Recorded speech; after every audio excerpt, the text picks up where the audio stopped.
বনানীর গল্প চ্যানেলে সবাইকে স্বাগত। আমি বনানী পড়ে শোনাচ্ছি বিভূতিভূষণ মুখোপাধ্যায়ের ছোট গল্প ছোট বৌমা। একটি দরকারি কাজে দোতলায় শ্বশুরের ঘরে প্রবেশ করিতে গিয়া কনক দেখিল পর্দার পিছনে দুয়ারটা ভেজানো। তবুও করিত প্রবেশ, কাজটা বিশেষ দরকারি। কিন্তু কানে গেল শ্বশুর শাশুড়িতে কি কথাবার্তা হইতেছে। আওয়াজ শুনিয়া মনে হইল যেন গোপনীয়। একবার ভাবিল নামিয়া যাই, তাহাই তো উচিত। শ্বশুর শাশুড়ি গুরুজন, তাহার পর দেখিল সে ধরনের কথাবার্তা কিছু নয়। শ্বশুর খুব জোর দিয়া বলিতেছেন, ওগো না, সে হতে পারে না, তার সামনে পরীক্ষা। সামান্য একটা অন্নপ্রাশনের ব্যাপারে তাকে আসতে বলা চলে না, সে তো আসবার জন্য পা বাড়িয়ে আছেই। শাশুড়ির গলাটা আর একটু চাপা, বলিলেন, তবে ছোট বৌমাকেও না আনালে চলতো। ছোট বৌমার তো পরীক্ষা নেই, যা বোঝো না তা নিয়ে কথা বলো না। খালি বই মুখস্থ করেছো আর পরীক্ষা দিয়েছো, কিসে যে কি হয় তা তো জানো না। খুব জানি, তুমি যাও এখন, প্রতুলের আশা হবে না। পরীক্ষার কথা বলছো, যারা দেয় তারা ওর দাম বোঝে। অত কথা কি, বৌমাকেই জিজ্ঞাসা করো। একটা হোক আধখানা হোক পাস দিয়েছেন, পরীক্ষার মর্যাদা। তাকে জিজ্ঞেস করতে যাব, ও বৌমা ডেকে আনাবো নাকি প্রতুলকে? পরীক্ষা দিয়ে দে তো, এই বুদ্ধি হয়েছে তোমার।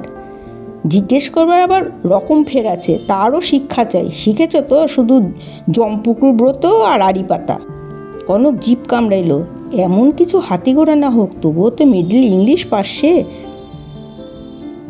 ভালো হইতেছে কি আড়ি পাতাটা? পা কিন্তু উঠিল না, যেন কামড়াইয়া বসিয়া গেছে। শাশুড়ি বলিলেন, কি করে জিজ্ঞেস করতে হয় না হয় তাহলে বাতলেই দাও। পাশ করা বুদ্ধির দৌড়টা দেখি একবার। মরি কেন, যখন 5 জনে বসে আছো, খোকার অন্নপ্রাশনের কথাটা তুললে, তারপর প্রতুলের পরীক্ষা, তাকে আসতে লিখতে পারা গেল না, এ কথাটা তো একটু দুঃখ করে বললে। তারপর কোন দিকে চাইবার ডান করে একবার ছোট বৌমার মুখের ভাবটা দেখে নিলে, এই তো জিজ্ঞেস করা হয়ে গেল। কথা কয়ে যে জিজ্ঞাসা করতে হবে, তার মানেটা কি? জ্বালিও না বাপু, মুখের ভাব বোঝবার জন্য অত কাণ্ড করবে তোমাদেরই দরকার হয়। খুব সূক্ষ্ম বুদ্ধি কি না? মুখের ভাবটা যেন এমনি দেখতে পাচ্ছে না লোকে। বেশ, ধরো তোমার বুদ্ধি খাটাবার পর যদি দেখা গেল শুনেই মুখটি এতটুকু হয়ে গেল, তখন দেবে তো লিখে আসতে।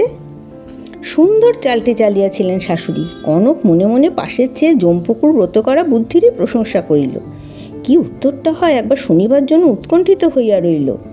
শ্বশুর বেশ একটু চুপ করিয়া রহিলেন, তাহার পর বলিলেন, আমার তো বিশ্বাস মুখটি এতটুকু হয়ে যাবে বলে যা ভয় করছো তা হবে না।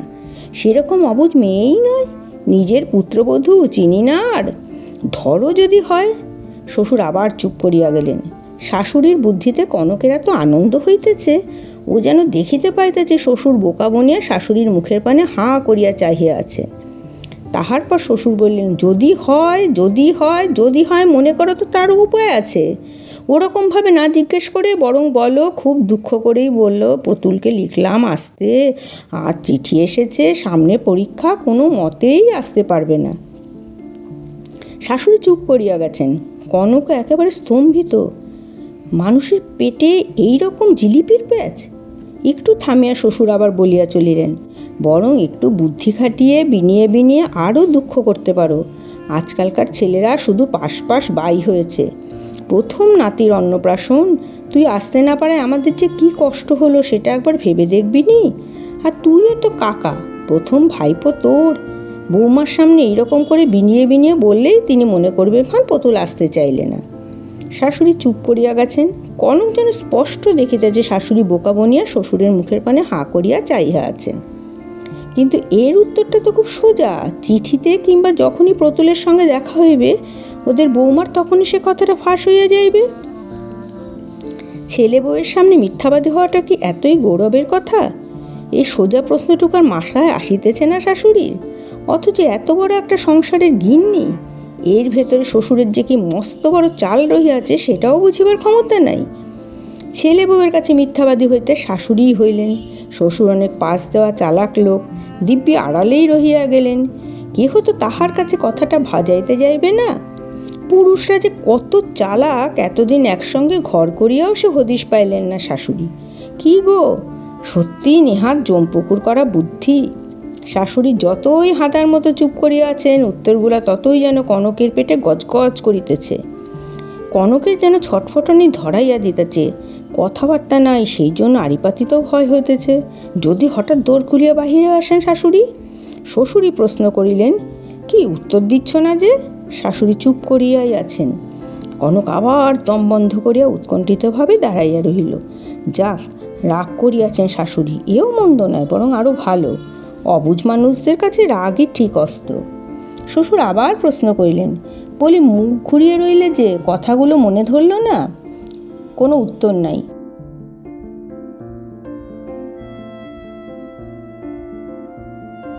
তীব্র উৎকণ্ঠায় কনক দাঁতে ডান হাতের একটা নখ প্রাণপণে চাপিয়া ধরিয়াছে, যেন তাহার শক্তিতে শাশুড়ির মনে শক্তি সঞ্চার হইবে। শ্বশুর আরেকবার তাগাদা দিলেন, বলি ধরল না মনে কথাগুলো? বড় মনে ধরবার কথা, তাই ধরবে মনে। উত্তর না দিলেও ছিল ভালো আরেক কিছুক্ষণ। তা যাক, ঝাঁজ আছে কথাগুলো। কনক সেইভাবেই কান পাতিয়া রইল। শ্বশুর বললেন, তার মানে? তার যা মানে তা বুঝবার ক্ষমতা নেই তোমাদের। আমাদের লেখাতে আসতে চাইলে না, শুনলে কি ফল হবে জানো? একটু তলিয়ে দেখবার মতন বুদ্ধি আছে? শ্বশুর একটু চুপ করিয়া যেন তলাইয়া দেখাবার চেষ্টা করিলেন। তাহার পর হার মানিয়া বলিলেন, না, পারলাম না। আমাদের একটু মোটা বুদ্ধি। তা সত্যি মোটা বুদ্ধি, গুমরটা সরল। ওই কথা যদি শোনেন তো ছোট বৌমা নিজে তাকে লিখবেন না ভেবেছ? এই জন্যই বলছিলাম। শ্বশুর একবার শিহরিয়া উঠিলেন, বললেন, নিজে লিখবেন? জানাজানি হয়ে যাবার ভয় নেই? শাশুড়ি বিরক্তভাবে উঠিতে উঠিতে বললেন, কি গেরো গা, এমন মনীষীর পাল্লায়ও পড়ে মানুষে। ছেলে এসে কি তোমার কানে কানে বলতে যাবে চিঠির কথা যে জানাজানি হবে? পা টিপিয়া টিপিয়া তাড়াতাড়ি নামিতে নামিতে সিঁড়ির মোড় পর্যন্ত কনক এইটুকুই শুনিল। তাহার পর দুয়ার খোলার শব্দ হইল। সমস্ত দিন মুখটা এত শুকাইয়া রহিল কনকের যে লুকাইয়া লুকাইয়া কাটাইতে হইল। বিশেষ করে আড়িপাতিতে গিয়া শাশুড়ির মুখে ভাব বুঝিবার যেরকম ক্ষমতার কথা শুনিল। তবু কয়েকবার নজরে পড়িয়া যাইতে যে না হইল এমন নয়, মাথার ব্যথা বলিয়া কাটাইয়া দিল। শাশুড়ি এখন যাহাই বুঝুন না কেন, উপায় কি? পরের দিন সত্যিই মাথাটা একটু ধরিল। একটা মস্ত বড় আশাভঙ্গ তো। বাপের বাড়ি থাকিতে প্রতুল অনেক দিন যায় নাই। এই একটা উপলক্ষে শ্বশুরবাড়ি যদি এতদিন পরে আসিল। শ্বশুর অমনি তাহার ছেলের পরীক্ষার জন্য দুশ্চিন্তায় পড়িয়া গেলেন।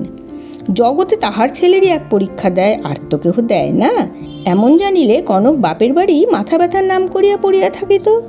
মাথাটা ছাড়িল সন্ধ্যার পর। মনটা প্রফুল্ল হইয়াছে একটু। কনক খানিকটা এঘর সে ঘর করিয়া কাটাইল।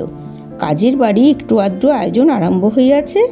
হাসিয়া গল্প করিয়া কিছু কিছু কাজও করিল। তাহার পর মনে স্ফূর্তির হঠাৎ একটা স্রোত নামিলে যেমন হয়, যে শ্বশুরের উপর রাগ আর অভিমানে তাহারই জন্য মনটা হঠাৎ কেমন করিয়া উঠিল। এদিকে যাহাই হোক, বড় স্নেহশীল মানুষ, বিশেষ করিয়া কনককে বড় ভালোবাসেন। কনকেরও এখানে থাকিলে ওর পরিচর্যাতেই কাটে বেশিক্ষণ। ঘরটি পরিষ্কার করা, জামা কাপড় গোছানো, জল গড়াইয়া দেওয়া, তামাক সাজিয়া দেওয়া, এইসব। কাল দুপুরে ওর ঘরে প্রবেশ করিতে গিয়া ওই যে ব্যাপারটুকু হইল, তাহার পর হইতে সব ওলটপালট হইয়া গিয়াছে। প্রথমটা মাথা ধরার ভান করিতে হইল। তাহার পর আজ সমস্ত দিন তো সত্যিই গেল মাথা লইয়া। শ্বশুরের জন্য মনটা হঠাৎ চঞ্চল হইয়া উঠিল কনকের। কিন্তু শ্বশুর বাড়িতে নাই। এই কিছুক্ষণ হইল চাকরটাকে লইয়া বাজারে গেলেন। যাইবার সময় জিজ্ঞাসা করিয়া গেলেন, কনকের মাথাটা কীরকম আছে? কনক একটু মিথ্যা করিয়াই বলিল, আছে ভালো। মনে হইল এতক্ষণ হয় ঘরটা গুছাইয়া রাখি, কাল সকালে আসা হয়ে আছে, এখনো পর্যন্ত হাত দেওয়া হয় নাই। উপরে শোবার ঘরটায় গিয়া দেখিল গোছানোই আছে। তবু আরেকবার পরিষ্কার করিয়া বিছানাটি ঝাড়িয়া, আলনার জামা কাপড়গুলি ঝাড়িয়া সমস্ত ঘরটা আরও একটু ভালো করিয়া ঝকঝকে তকতকে করিয়া দিল। বেশ তৃপ্তি পাওয়া গেল না, কেমন মনে একটা সেবার যতটা স্পৃহা সে অনুযোগী সুযোগ তো পাওয়া গেল না। তখন অফিস ঘরের কথা মনে পড়িল। ওটা একটু বাইরের দিকে, তাহা ভিন্ন শ্বশুরের সঙ্গে যাহারা দেখা করিতে আসে, ওই ঘরে বসিয়ায় বলিয়া একটা চাকরের হেফাজতেই থাকে। ওই ঘরেই বসে বলিয়া ওটা চাকরের হেফাজতেই থাকে। তবে থাকে একটু নোংরা, বিশেষ করে টেবিলটা। চাকরেরই হাত তো, সুযোগ পাইলে কনকও মাঝে মাঝে একটু গোছগাছ করিয়া দিয়ে আসে। এখন শ্বশুর নাই, ঘরটা খালি থাকবে, কনক নামিয়া গেল। আজ প্রায় 2 মাস পরে ঘরটায় প্রবেশ করিতে গেছে, দেখিলে কান্না পায়। শ্বশুর সদাশিব মানুষ, তাহা ভিন্ন চাকরে কি করিল না করিল দেখিবার ফুরসতও থাকে না। ঘরটা কি দুর্দশা হইয়া আছে। কয়েক জায়গায় ঝুল, পাশের দু একটা জানালায় মাকড়সার জাল পড়িয়াছে। কোণের দিকটার চেয়ার আর কোচগুলো যেন কতদিন ঝাড়নের সংস্পর্শে নাই। ওদিকে টেবিল এক ডাই হইয়া রইয়াছে। মেঝের ম্যাটিংটার দিকেও যাওয়া যায় না। কোথায় যে আরম্ভ করিবে যেন ভাবিয়াই পাইল না কনক। এ আবর্জনা তো এক কথা যাইবার নয়। তাহার পর স্থির করিল এখন টেবিলটা গুছাইয়া ফেলা যাক, সকালে আসিয়া ঘরটার গতি করিবে। অন্তত ঘণ্টা দুয়েক সময় না দিলে চলিবে না, তা ভিন্ন একজনের কর্মও নয়। বাহিরের দিকের দরজা জানালাগুলি বন্ধ করিয়া দিল। কেউ যদি শ্বশুরের খোঁজে আসে, তাহার পর বই কাগজগুলোর গাদাগুলো ঝাড়িয়া ঝুড়িয়া একদিকে জড়ো করিতেছে। হঠাৎ কতকগুলি আলগা কাগজের মধ্যে একটা চিঠি চোখে পড়িল। পরের চিঠি পড়িতে নাই, সচরাচর পড়েও না কনক। তবে শ্বশুরের হাতের লেখা দেখে কেমন একটা কৌতূহল হইল। মুড়িয়া রাখিয়াছিল মিনিটখানেক, হ্যাঁ না করে আবার ভাঁজটা খুলিয়া পড়িতে লাগিল। লেখা আছে, কল্যাণ পরেশু, বাবা জীবন, আগামী 25শে শ্রাবণ বুধবার দাদুর অন্নপ্রাশনের দিন ধার্য করিয়াছি। আর এই প্রথম কাজ, সাধ্যমতো তোমরা সকলে উপস্থিত থাকো, আমার এইরূপ ইচ্ছা।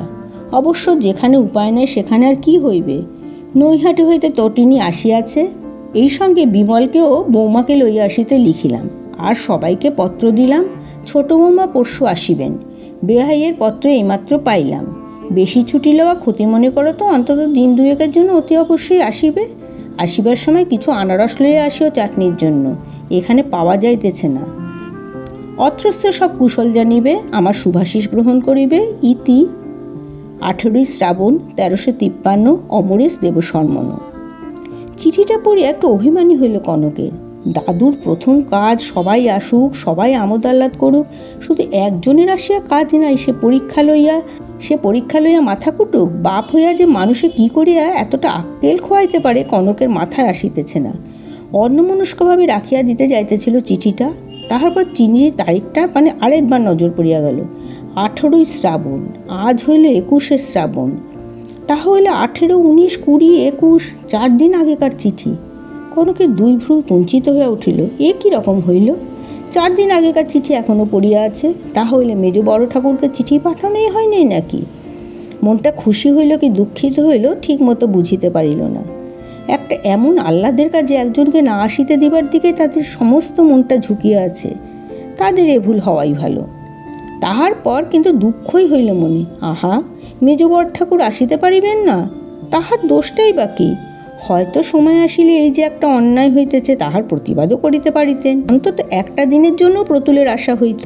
আর আনারসও আসিল না। আনারসের চাটনি, মুখটি সজল হয়ে আসিয়াছে। একটি ঢোক গিলে আবার ভাবিতে লাগিল কনক, ভুলের কথাটা শ্বশুরকে একবার বলা দরকার নয় কি? কিন্তু তাহা হইলে চিঠি খুলিয়া পড়াটার কথাটা আপনি আপনি প্রকাশ হইয়া পড়ে। সে যে একটা অমার্জনীয় অপরাধ, বিশেষ করিয়া শ্বশুরের চক্ষে। কি করা যায়? চিন্তাটা যেন অগ্রসর হইতে পারিতেছে না। তাহার পর ওদিকে বাধা পাইয়া চিন্তাটা হঠাৎ অন্যদিকে পথ ধরিল। কনকের বুকটা সজোরে ধকধক করিতে লাগিল। দাঁতে নখ খুঁটিতে খুঁটিতে খাটটা ঈষৎ বাঁকাইয়া স্থির দৃষ্টিতে চিঠিটার পানে চাহিয়া রইল। যদি তাহাই ভাবা যায় কেমন হয়? চিঠিটা কনকের ধীর মনে আরও বার দুয়ে পড়িয়া গেল। না, কোনোখানেই এমন কিছু নাই যাহাতে মনে হয় মেজ বড় ঠাকুরকেই লেখা হইতেছে এই চিঠি। এমন সাধারণভাবে লেখা যে শ্বশুরের যে কোনো বাবা জীবনের নিকটেই পাঠানো চলে।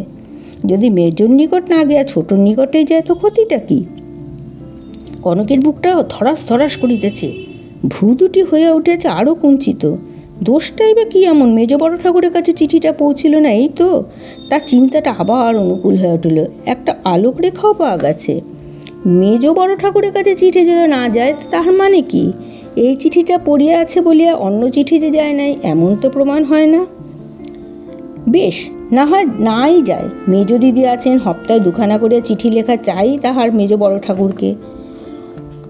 অন্নপ্রাশনের কথা লিখিতে ছাড়িয়াছেন নাকি? না হয় খুব খারাপের দিকটাই ধরা যাক। ধরো বাবার চিঠি না পাওয়ায় মেজ বড় ঠাকুরের অভিমান হইল, আসিতে চাহিলেন না।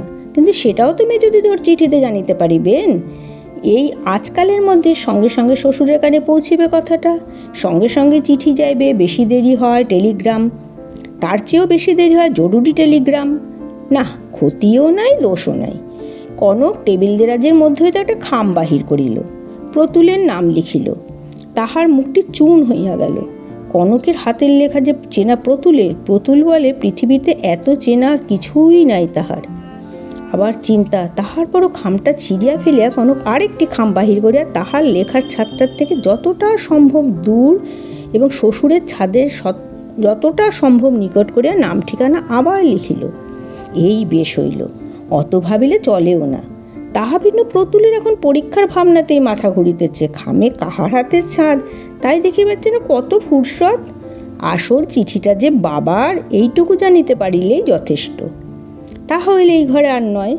কনক যে ঘরে আসিয়াছে কেহ জানিতে পর্যন্ত পারে নাই এখনো পর্যন্ত। উপর হইতে নামিয়া বাহিরে বাহিরেই চলিয়া আসিয়াছে। দেখিয়াছে এক মেজজায়ের ছোট ছেলে, সে ধর্তব্যের মধ্যেই নয়। কনক যেটুকু গোছগাছ করিয়াছিল আবার আগেকার মতোই বিশৃঙ্খল করিয়া রাখিল। তাহার পর দোরের শিকলটা চড়াইয়া দিয়া বাহিরে আসিয়া দাঁড়াইল। বুকটা সেই রকম ধরাস ধরাস করিতেছে, পা দুইটা একটু একটু কাঁপিতেছে। এখন বাকি রইল শুধু চিঠিটা পোস্ট করা। টিকিট জুটিল না, তা সে যেমন করে হোক কিছু বাধা নয়, বরং শুনিয়াছে বেয়ারিং চিঠি যায়ও ভালো হারায়ও না। এই বাড়িতে চিঠি ফেলিবার সুবিধা খুব। নিদেতে যে নারিকেল গাছটা ঠিক গেটের বাহিরে রাস্তার দিকে হেলিয়া উঠিয়া গেছে, তাহারই গায়ে তার দেব চিঠির বাক্সটা টাঙানো। লোভ হয় টুক করিয়া ফেলিয়া দিয়ে আসি। গলিতে লোকজন নাই এখন, এদিকটা অন্ধকারও হইয়া আসিয়াছে। কিন্তু যাবার চিন্তাতে পা দুইটা আরও কাঁপিতে লাগিল। বউ মানুষ, দুই পাও তো রাস্তায় নামিতে হইবে। ওরে বাবা, সে হয় না, মরিয়া গেলেও নয়, এইভাবে দাঁড়িয়া থাকাও যায় না। কাল যা হয় একটা ব্যবস্থা হইবে। যেমন আসিয়াছিল বাহিরে বাহিরে দোতলায় উঠিয়া অপর দিক দিয়ে নামিয়া যাইবে, পা বাড়াইয়াছে একটু ওদিকে সদর দরজার সামনে যে দেওয়াল, তাহার ভিতর হইতে সইয়ের বাড়ির ঝি বাহির হইয়া আসিল। কনক ডাকিল, কে গো, সৌরভী নাকি? সৌরভী কাছে আসিল, প্রশ্ন করিল, তুমি এখানে ছোট বৌদি? এই বাবার ঘরটা একটাই হয়েছিল, একটু গোছাচ্ছিলাম। তুই একটা কাজ করতে পারবি কি? এই চিঠিটা সৌরভী ফেলে দিয়ে যা। একটু লজ্জিতভাবে হাসিয়াই ফেলিল। চিঠিটা দিতে গিয়ে হাতটা একটু টানিয়া লয়ে বলল, কিন্তু কাকেও বলতে পারবিনি। তা যদি বলিস তো বাপু, সইকেও বলতে পারবিনি, আমার দিব্যি রইল। সৌরভী হাসিতে হাসিতে হাতটা বাড়াইয়া দেয়া বলিল, দাও দাও। অত যদি হালকা হতো, সৌরভী তো কোনো গিন্নির চিঠি কোনো কর্তার কাছে পৌঁছতো না। এই ঠাকুরের ঘর পরিষ্কার করা, তাই তো বলি ছোট বৌদি এমন সময় এখানে দাঁড়িয়ে কেন? দাও। চিঠিটা লয়ে হাসিতে হাসিতেই বলিল, জবাব এলে কিন্তু আমার বকশিস চাই, তাতে ফাঁকি দেওনি যেন। তুই কালই নিয়ে যাস তোর বকশিস, ধার রাখি না। হাসিতে হাসিতে কথাটা বলিয়া কনক একটু অগ্রসর হইয়া ঘুরিয়া দাঁড়াইল। সৌরভী চিঠিটা ছাড়িয়া দিলে আস্তে আস্তে উপরে উঠিয়া গেল। অর্ধেক সিঁড়ে ওঠে নাই, একটা কথা মনে পড়িয়া কনকের সমস্ত শরীরটা যেন হিম হইয়া গেল। প্রতুল আসিবার সঙ্গে সঙ্গে যে সব কথা প্রকাশ হইয়া পড়িবে, তাহার কি ব্যবস্থা হইল? শ্বশুর শাশুড়ি যাহার সঙ্গে আগে দেখা হোক আশ্চর্য হইয়া জিজ্ঞাসা করিবেন। শ্বশুর যা মানুষ হয়তো রাগিয়াই যাইবেন। তখন যে চিঠির কথা আপনিই বাহির হইয়া পড়িবে। কাছে থাকিলে চিঠিটা বাহির করিয়া সামনে ধরিবে যে প্রতুল। এ কি হইল? উপায় এখন? ছাতে খোলা হওয়া একটু পায়চারি করিতে করিতে প্রথম আতঙ্কের ভাবটা কাটিয়া গিয়া একটু সাহসও ফিরিয়া আসিল। মাথাটা পরিষ্কার হয়ে একটু বুদ্ধিও খুলিল। অত ভাবিবার কি আছে, গেছে তো শ্বশুরেরই চিঠি। কি করিয়া গেছে, লোকে কেমন করিয়া টের পাইবে? মিছে ভাবা, মিছে ভয় কনকের যেন একটা বাতিক হইয়া দাঁড়িয়েছে। সব দুশ্চিন্তা কাটিয়া গিয়া প্রতুল যে আসিবে, এই আনন্দটুকু কনকের সমস্ত মনটিতে বেশ চাড়াইয়া পড়িয়াছে। আরও একটু পায়চারি করিল। ঝিরঝিরে দক্ষিণে হাওয়াটা আরও মিষ্টি লাগিতেছে যেন। ওদিকে নিচের বাড়িতে কে প্রশ্ন করিল, ছোট বৌমাকে দেখছি না যে? বউ মানুষ, এত দূর থেকে উত্তর দেওয়া যায় না। কনক ওদিক দিয়ে নামিতে যাইবে, শ্বশুর উঠিয়া আসিলেন। বললেন, এই যে বৌমা, ছোট বৌমা এখানে কি করছিলে মা একা একা? কনক বলিল, আপনার শোবার ঘরটা একটু পরিষ্কার করছিলাম বাবা। এসো মায়ের বেটা একটু গল্প করি গে। তোমার বাপের বাড়ির কথাও জিজ্ঞাসা করা হয়নি, মাথাটা ছেড়েছে এখন। দুজনে ঘরে আসিয়া প্রবেশ করিলেন। কনক একটু অন্যমনস্ক হয়ে একটা কথা ভাবিতেছিল, প্রবেশ করিয়া বলিল, আছেন ভালো বাবা সবাই? হ্যাঁ, মাথাটা ছেড়েছে। ভালো কথা মনে পড়ে গেল, অন্নপ্রাশনে আসবার জন্য মেজ বড় ঠাকুর আর সেজ বড় ঠাকুরকে আসতে লিখেছেন বাবা? হ্যাঁ মা, লিখেছি। কেন বলো তো? না, তাই জিজ্ঞাসা করছি, কেউ এলেন না তো এখনও? কাজের বাড়িটা ফাঁকা ফাঁকা ঠেকছে। ভাবছিলাম ভুলে যাননি তো লিখতে বাবা? না ভুলিনি, তবে একটু ভুল হয়েছিল বলে বিকাশের চিঠি নিয়ে। কনক প্রবল কৌতূহলটা চাপিবার চেষ্টা করিয়া মুখের পানে চাহিয়া প্রশ্ন করিল, কি বাবা? বিকাশকে একখানা চিঠি লিখে কোথায় যে ফেললাম, চিঠিগুলো পোস্ট করতে গিয়ে দেখি তারখানা নেই। তখন আরেকখানা লিখে পোস্ট করে দিলাম। আর একটু হলে ছেড়ে গিয়েছিল আর কি। অনেকগুলো চিঠি একসঙ্গে মাথা ঠিক থাকে না। আর বাবাটা তোমার বুড়োও তো হতে চলল মা। তাহার পর হঠাৎ তাহার চৈতন্য হইল, এত প্রশ্নের অর্থটা কি? মুখটা একটু কেমন হইয়া গেল যেন। কথাটা বলিতে বাধিল, তবু স্খলিত কণ্ঠে বলিলেন, তোমার গো, সবাইকেই আসতে বলা হয়েছে, শুধু বলা হয়নি প্রতুলকে। তোমায় গিয়ে ভাবলাম, বউটি বড় আদুরের, অনেক কথা নিঃসংকোচেই বলে। কনক শ্বশুরের মুখের কথাও একরকম কাড়িয়া লইয়া বলিল, তা সে ভালোই করেছেন বাবা, সামনে পরীক্ষা, হুট করে চলে আসা, আর অন্নপ্রাশন তো এমন ব্যাপার, বলুন না খোকা বেঁচে থাক, আসবার ঢের সময় আছে। আমার তো এই মত। এতক্ষণ প্রসন্ন হাসিতে শ্বশুরের মুখখানা উজ্জ্বল হইয়া উঠিল। জামা জুতা ছাড়িতে ছাড়িতে অনেক কথা হইল। বেশিরভাগই পড়াশোনা, পাশ করা, উন্নতি, তাহার জন্য সংযম, তপস্যা, এইসব লই অনেকক্ষণ পর্যন্ত। কনক নিচে আসিবার সময় শ্বশুরকে বলিলেন, তোমার শাশুড়িকে একবার ডেকে দেবে বৌমা। সিঁড়ি দিয়া নামিতে নামিতে কনকের মনটা একটা আনন্দের আবেগে ছলছল করে উঠিয়াতে লাগিল। শাশুড়িকে ডাকিতে বলা কেন সে জানে। এইবার বধূর প্রশংসায় পঞ্চমুখ হইয়া উঠিলেন, তুমি ওই বললে তো, আর বৌমার কথা শোনো। বেশ করেছেন বাবা, আসতে বলেননি। পাশের পড়া সহজ নয় তো। খোকা বেঁচে থাক, আসবার ঢের সময় হবে। সে কথার কি বাঁধুনি মায়ের আমার। আমি নিজে পছন্দ করে বউ করেছি, এমন না কি। আজ সব কথাই থাকিবে বন্ধ, চলিবে শুধু ছোট বৌমার গুণগান।